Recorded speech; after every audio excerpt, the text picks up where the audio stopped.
یا رسول اللہ فاطمہ سے ناراض ہو گئے؟ فرمایا میری بیٹی ہو کے نقش و نگار والے پردے لگاتی ہے، میں اپنے بچے کی ہر خواہش پوری کرتا ہوں، آپ بڑی زیادتی کرتے ہیں ہر خواہش پوری کر کے۔ آپ کے بچے کو صبر کرنا نہیں آئے گا، اللہ آپ کو لمبی زندگی دے، اگر آپ خدا نہ خواستہ دنیا سے جائیں گے تو اس بیچارے کو تو پتہ ہی نہیں ہوگا کہ کوئی چیز نہ ملے تو صبر بھی کرنا ہے۔ آپ ظلم کر رہے ہیں یہ کہہ کے کہ میں ہر خواہش، تو کچھ خواہشیں پوری نہ کر تاکہ اسے جینا بھی آئے، اسے صبر کرنا بھی آئے، اسے ٹھہرنا بھی آئے۔ حضرت عمر رضی اللہ تعالی عنہ کا بیٹا زیادہ مال کما کے لایا تھا، تجارت پہ گیا تو فرمایا تیرے ساتھی تو تھوڑا کما کے لائے ہیں، تو کیسے زیادہ کما لایا؟ بس حضور فضل ہو گیا۔ فرمایا وہاں لوگوں کو پتہ چل گیا ہوگا تو عمر کا بیٹا ہے۔ کہ حضور ہاں یہ تو ہے۔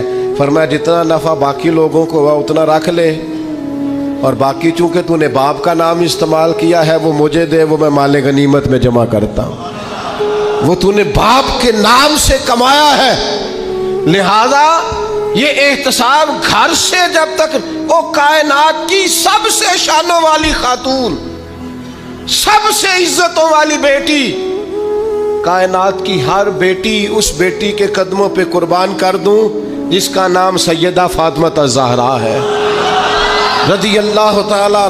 علی کے گھر کی ہے عزت، یہ علی سے سنتے ہیں، وہ نبی کے گھر کی ہے عزت، یہ نبی سے سنتے ہیں۔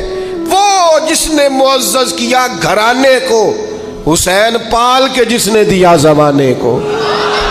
حضرت فاطمہ، نبی کریم جناب فاطمہ رضی اللہ تعالی عنہا کے گھر تشریف لے گئے تو انہوں نے دیواروں پر پردے لٹکائے ہوئے تھے اور منقش پردے تھے، نقش و نگار بنے ہوئے تھے۔ سرکار نے قدم اندر رکھا، حضور باہر آ گئے، جناب فاطمہ رو پڑی، مولا کائنات کو کہا بھاگ کے جانا، ذرا پتہ تو کرنا۔ یا رسول اللہ فاطمہ سے ناراض ہو گئے؟ فرمایا میری بیٹی ہو کے نقش و نگار والے پردے لگاتی ہے۔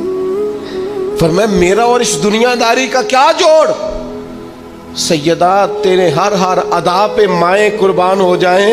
جناب فاطمہ نے فوراً پردے اتارے، اللہ کی راہ میں خیرات کر کے امت کو پیغام دیا، رنگے چمن پسند نہ پھولوں کی بو پسند، ہم کو ہے وہ پسند جسے آئے تو پسند۔ بس یا رسول اللہ جو آپ کو پسند ہے، ختم ہو گئی بات۔